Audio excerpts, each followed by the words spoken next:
Hi viewers, welcome to our channel. ప్రస్తుతం మనతో పాటు దాము బాలాజీ గారు సీనియర్ జర్నలిస్ట్ ఉన్నారు. వాడితో ఒకసారి మాట్లాడదాం. సార్ నమస్కారం. నమస్తే. సార్ ఛత్తీస్గఢ్లో మావోయిస్టుల పైన ఎన్కౌంటర్ జరిగింది. అయితే ఈ ఎన్కౌంటర్లో నంబాల కేశవరావు అని ఒక మావోయిస్ట్ చనిపోవడం జరిగింది సార్.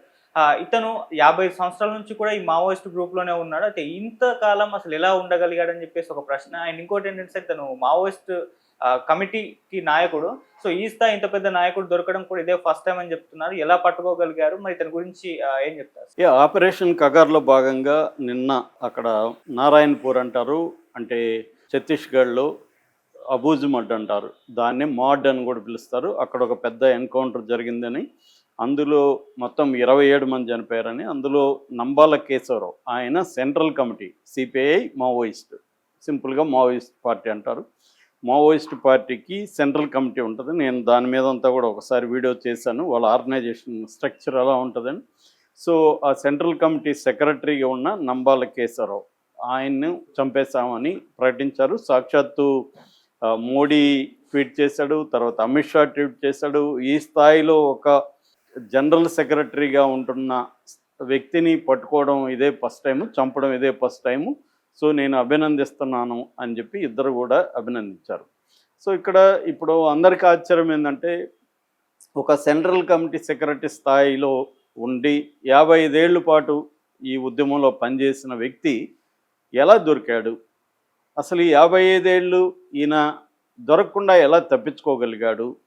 సో అసలు ఈయన బయోగ్రఫీ ఏంటి? ఈయన ఎక్కడి నుంచి ఎక్కడికి ట్రావెల్ అయ్యి ఏ స్థాయిలోకి వెళ్ళాడు? ఇప్పుడు మావోయిస్టు ఉద్యమం పరిస్థితి ఏంటి? మావోయిస్టు ఉద్యమం అంతమైపోయినట్టేనా? ఎందుకంటే ఈయన ఈ స్థాయి నాయకుడు పోతే ఖచ్చితంగా మావోయిస్టు కింది స్థాయి కేడర్లో ఆత్మస్థైర్యం అనేది దెబ్బతిని వాళ్ళు సరెండర్ అయిపోయే అవకాశాలు ఉన్నాయి. సో ఈ విషయాలు మనం మాట్లాడుకున్నాం. సో నెంబర్ 1 ఏంటంటే, ఈయన 55 ఏళ్ళుగా ఉద్యమంలో ఉన్నాడు. ఈయన బ్రీఫ్గా నేను బయోగ్రఫీ చెప్తే మనకు ఈయన పరిస్థితి ఏంటి అర్థమవుతుంది. ఈయన ఎక్కడి నుంచి ఎక్కడికి ట్రావెల్ అయ్యాడు అనేది వెరీ ఇంపార్టెంట్ మనకు. సో ఈయన 1955లో జయన్నపేట అంటారు, శ్రీకాకుళం కోట బొమ్మాలనే మండల హెడ్ క్వార్టర్కి 5 కిలోమీటర్ల 6 కిలోమీటర్ల దూరంలో ఈ జయన్నపేట ఉంటుంది. ఇది ఒక స్మాల్ విలేజ్. ఈ విలేజ్లో వీళ్ళ నాన్న వాసుదేవరావు ఎలిమెంటరీ స్కూల్ టీచర్, ఆయన వీళ్ళ అమ్మ లక్ష్మీనారాయణ హౌస్ వైఫ్. వీళ్ళకి మొత్తం 6 మంది పిల్లలు, 3 కొడుకులు 3 కూతుర్లు. ఇతను రెండవ వాడు నంబాల కేశవరావు. సో వీళ్ళ అన్న ఢిల్లేశ్వరరావు ఆయన కబడ్డీ ఛాంపియన్.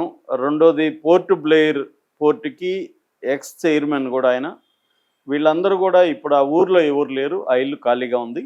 సో ఈ నంబాల కేశవరావు అక్కడ ఊర్లో చిన్నప్పుడు చదువుకున్నాడు. ఆ తర్వాత ఇంటర్మీడియట్ కంప్లీట్ చేసిన తర్వాత ఆర్ఈసి వరంగల్ అంటారు, వరంగల్లో ఆర్ఈసి అని ఉండేటప్పుడు రీజనల్ ఇంజనీరింగ్ కాలేజీ, దాని తర్వాత అది నేషనల్ ఇన్స్టిట్యూట్ ఆఫ్ టెక్నాలజీగా మారింది. సో ఈ ఆర్ఈసిలో ఇతను బీటెక్ జాయిన్ అయ్యాడు. తను ముందు నుంచి ఇతను కూడా కబడ్డీ ప్లేయరు, వాలీ ప్లేయరు, మంచి ఫిజికల్ 6 అడుగుల ఆజానుబాహుడు, మంచి ఫిజికల్ ఫిట్నెస్ ఉంది.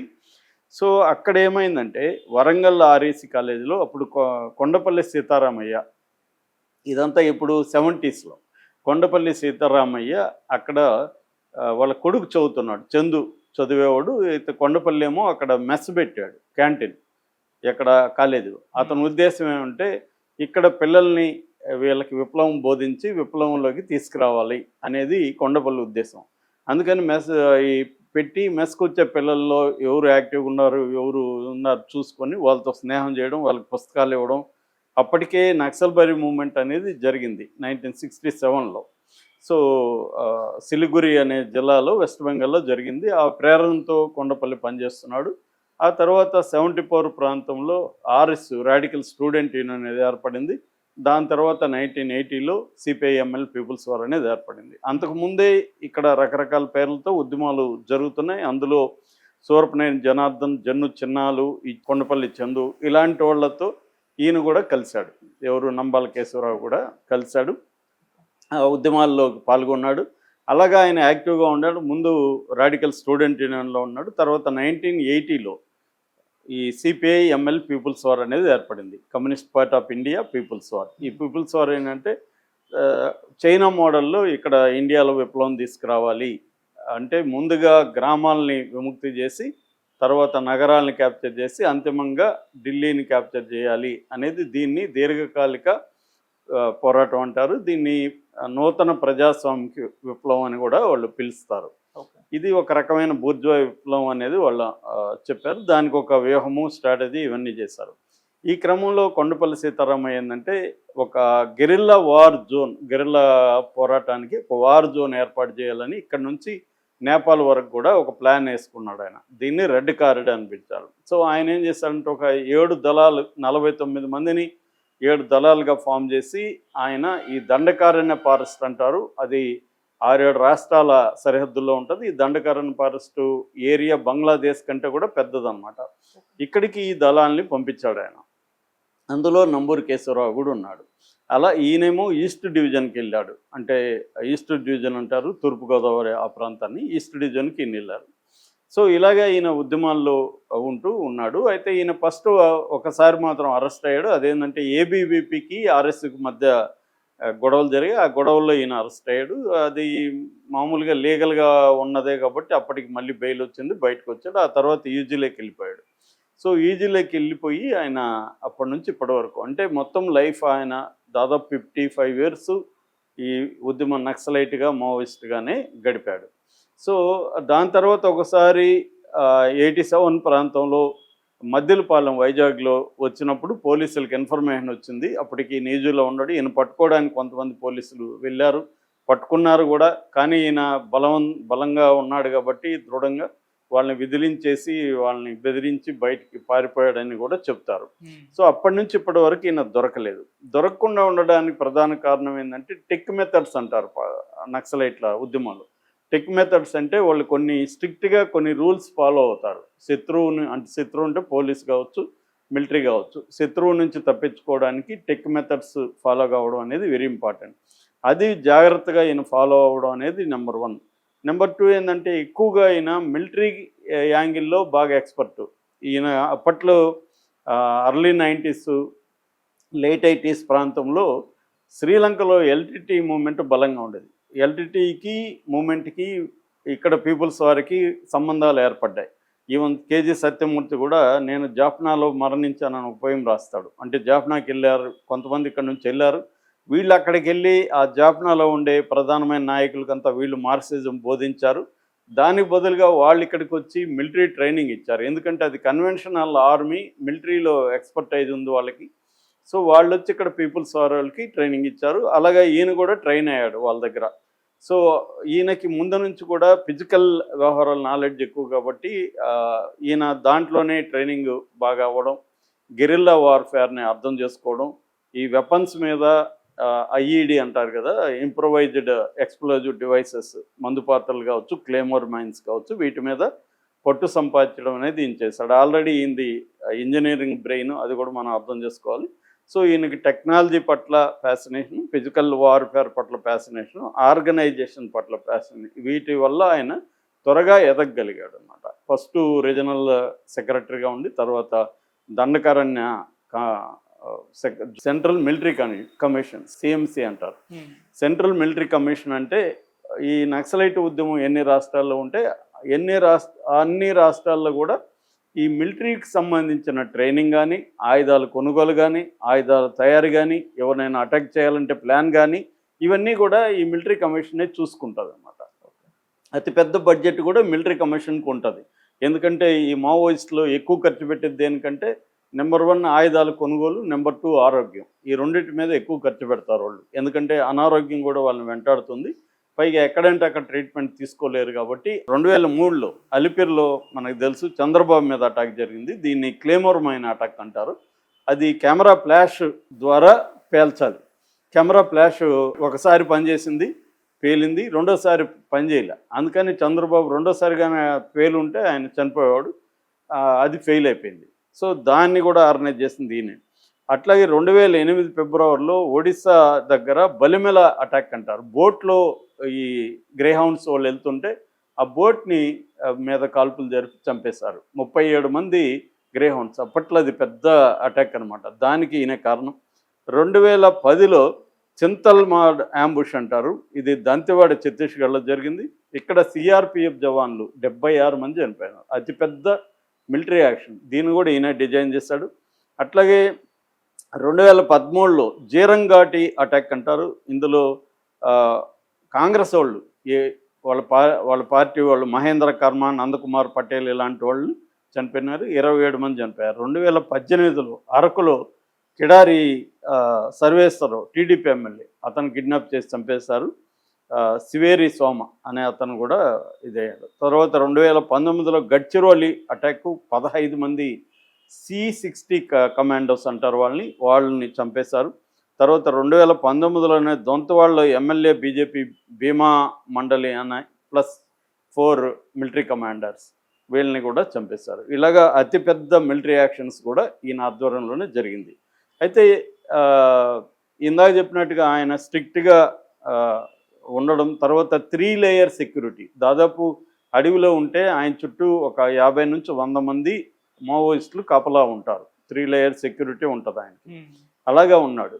అయితే ఇప్పుడు ఎలా పట్టుకున్నారంటే, మనకు తెలుస్తున్న బయట వాళ్ళు చెప్తున్నది ఏమంటే, మాకు ఇన్ఫర్మేషన్ వచ్చింది పలానా చోట వీళ్ళు సీసీ కమిటీ, పాలిట్ బ్యూరో కమిటీ, వీళ్ళు పిఎల్జే అంటే పీపుల్స్ లిబరేషన్ గెరిల్లా ఆర్మీ, వీళ్ళంతా సమావేశం అవుతున్నారని మేము అటాక్ చేసాం. ఇది సేమ్ 30 ఏళ్ళకి చెప్పే స్టోరీనే చెప్తున్నారు. 30-40 ఏళ్ళకి ఇదే కథ చెప్తారు.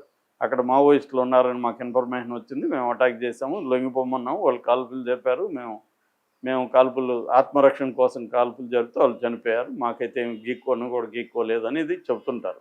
అదే స్టోరీ చెప్పారు ఇక్కడ. కానీ చాలామంది చెప్తున్నది ఏంటంటే, ఈయన ఆల్రెడీ 70 ఏళ్ళ వ్యక్తి అడవుల్లో పోయి తిరిగే పరిస్థితి ఉండదు. వాళ్ళు ఎక్కడో ఉండి గైడ్ చేస్తే గైడ్ అవుతుంటారు, మిగతా వాళ్ళు పనులు జరుగుతుంటాయి తప్ప వాళ్ళు అడవుల్లోకి వెళ్ళి నడిచి తిరగడం అనేది వెరీ వెరీ డిఫికల్ట్. ఈయన యాక్చువల్గా ఈయనకి హెల్త్ సరిలేక ఒరిస్సాలో ఒక దగ్గర ట్రీట్మెంట్ తీసుకుంటుంటే వాళ్ళకి ఇన్ఫర్మేషన్ వచ్చి ఆయన పట్టుకొని చంపేసి ఇక్కడికి ఈ అకౌంట్లోకి వేసేసారు అనేది ఒక వార్త. ఇదే కొద్దిగా బిలీవబుల్గా ఉంది, ఎందుకంటే ఈయన 55 పుట్ట అంటే ఇప్పుడు 70 ఏళ్ళు. సో ఈ 70 ఏళ్ళ వయసులో ఆయన పోయి అడవుల్లో తిరుగుతున్నాడు అనేది కొంత నమ్మడానికి కష్టంగా ఉంది. ఎందుకంటే మావోయిస్టులలో వెటరన్స్ అంటారు వీళ్ళని. 65 ఏళ్ళు దాటిన తర్వాత వెటరన్స్గా వీళ్ళని గుర్తించి వీళ్ళని వేరే చోట ఎక్కడో పెట్టేసి వాళ్ళ సలహాలు, వాళ్ళ బాడీ, తర్వాత మైండ్ ఇది యాక్టివ్గా ఉన్న దాన్ని బట్టి వాళ్ళ కాంట్రిబ్యూషన్ అనేది పార్టీ తీసుకుంటుంది తప్ప వాళ్ళు యాక్టివ్గా ఫీల్డ్లో ఉండి అడవుల్లో తిరిగి గైడ్ చేయడం అనేది వెరీ డిఫికల్ట్. ఉండొచ్చు, లేదని కాదు, బట్ వెరీ డిఫికల్ట్. సో ఏదేమైనా ఆయన పట్టుకొని వచ్చి ఇక్కడికి కాల్ చేశారనేది ప్రధానంగా చెప్తున్నారు. ఏదేమైనా వాళ్ళు సాధించడం మాత్రం గవర్నమెంట్ వైపు నుంచి ఇది పెద్ద విజయంగా వాళ్ళు సెలబ్రేట్ చేసుకుంటున్నారు. పైగా ఈయన మీద 2 కోట్ల డబ్బులు ఉంది. ఈయనకి మధ్యలో పెళ్ళయింది, ఆమె కూడా చనిపోయింది. ఆమె పేరు రాజే కాంగే అని ఒక ట్రైబల్ ఉమెన్, గడ్చిరోలి ఆమెదు. అయితే ఆమె చనిపోయింది ఎలా అనే దానికి రకరకాల ఇది చెప్తున్నారు. అనిత అనే పేరు కూడా ఉంది ఆమెకి. సో ఆమె ఆత్మహత్య చేసుకుందని ఒక వెర్షన్, ఎందుకంటే ఆరోగ్యం బాగాలేదు, తర్వాత మెంటల్గా డిస్టర్బ్ అయింది, అందువల్ల ఆమె ఆత్మహత్య చేసుకుందని ఒక వార్త వస్తుంది. అది ఎంత నిజమో నాకు తెలియదు. ఎందుకంటే ఈ మావోయిస్టులకు సంబంధించి కొన్ని విషయాల్ని పోలీసులు కావచ్చు, మిలిటరీ కావచ్చు, ఒక్కోసారి రాంగ్గా కూడా ప్రొజెక్ట్ చేస్తుంటారు. వాళ్ళని బ్యాడ్ లైట్లో చూపించడానికి వాళ్ళు రేపులు చేస్తారని, స్త్రీల పట్ల ఇట్లా వ్యవహరిస్తారని, కండోములు ఎక్కువ వాడుతుంటారని, ఇలాగే రకరకాల ప్రచారాలు ఉంటాయి. అవన్నీ కూడా ఎంత నిజం అనేది చెప్పలేని పరిస్థితి. ఏదేమైనా ఈయన ఒక 55 ఏళ్ల పాటు ఉండడం ఎవరికైనా షాకింగ్గా ఉంటుంది, ఎలా ఉండగలిగాడని. ఎందుకంటే సగటు వయసు వాళ్ళకి 27 ఏళ్ళే పార్టీలో. 27 ఏళ్ళ కంటే బతకడం అనేది మావోయిస్ట్ పార్టీలో చాలా కష్టం.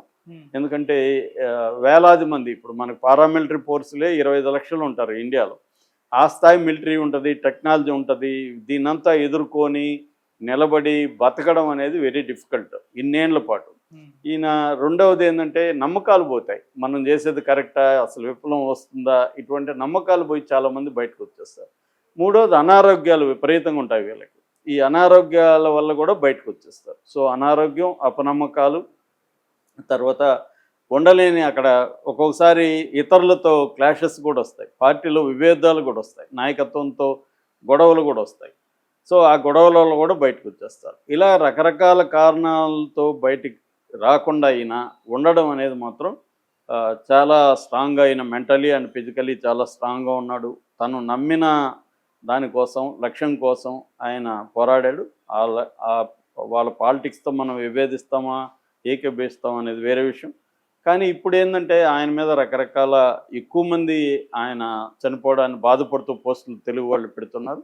కొంతమంది మాత్రం మావోయిస్టులు మూర్ఖంగా ఇంకా ఇటువంటి ఒక పెద్ద స్టేట్తో ఎలా పోరాడతారు, వీళ్ళ దగ్గర తప్పంచాలు, వీళ్ళేదో పాత గ్రెనేడ్లు ఇలాంటివి పెట్టుకొని ఒక పదుల సంఖ్యలో ఏకపాటి సేవలు పెట్టుకొని లక్షలాది సైన్యంతో ఎలా పనిచేస్తారు, వాళ్ళ టెక్నాలజీ వాళ్ళు ఇది ఏంటి. రెండోది వీళ్ళకి ఏ సమూహాలు కూడా హెల్ప్ చేయట్లేదు, ప్రజల్లో మద్దతు పోయింది. దళితులు లేకపోతే మిగతా సమూహాలు ఎవరు వెళ్తలేరు. ఓన్లీ 500 రకాల ట్రైబులో 50 రకాల మోస్ట్ బ్యాక్వర్డ్ ట్రైబ్స్ మాత్రమే వీళ్ళ వెంట ఉన్నారు. సో ఈ పద్ధతిలో వీళ్ళు విప్లవం ఎన్ని రోజులు చేస్తారు అన్న సందేహాలు, అంటే వీళ్ళకి మద్దతు ఇచ్చే వాళ్ళల్లోనే ఇటువంటి సందేహాలు ప్రశ్నలు అనేక ఉన్నాయి. ఏదేమైనా ఈయన చనిపోవడం మావోయిస్ట్ పార్టీకి పెద్ద లోటుగా చెప్పచ్చు. ఎందుకంటే 55 ఏళ్ల అనుభవం ఉన్న నాయకుడు చనిపోవడం అనేది పెద్ద లేటు. మళ్ళీ అలాంటి నాయకుడు తయారు కావడానికి ఇప్పుడిప్పుడే తయారవడం అనేది కష్టం. సో నాయకత్వం ఈ మధ్యకాలంలో చాలా దాదాపు 14 నుంచి 16 మంది స్టేటు సెంట్రల్ లెవెల్ స్థాయి నాయకులు చనిపోయారని చెప్తున్నారు. 2024లో 287 మంది మావోయిస్టులను చంపేశారు. ఇప్పటికైతే ఈ 3 నెలల్లో 113 మంది మావోయిస్టులను చంపేశారు. తర్వాత 1000 మందికి పైన అరెస్టులు జరిగాయి. తర్వాత సరెండర్ అయింది కూడా ఈ 2 ఏళ్లలో దాదాపు 1000 మందికి పైన సరెండర్ అయిపోయారు. సో ఈ నేపథ్యంలో ఈయన చనిపోవడం అనేది మావోయిస్ట్ పార్టీకి కానీ మావోయిస్ట్ పార్టీని అభిమానించే వాళ్ళకి కానీ ఒక పెద్ద బ్లోగా మనం చెప్పుకోవచ్చు. రెండోది ప్రభుత్వం మీద కూడా తీవ్ర విమర్శలు వస్తున్నాయి.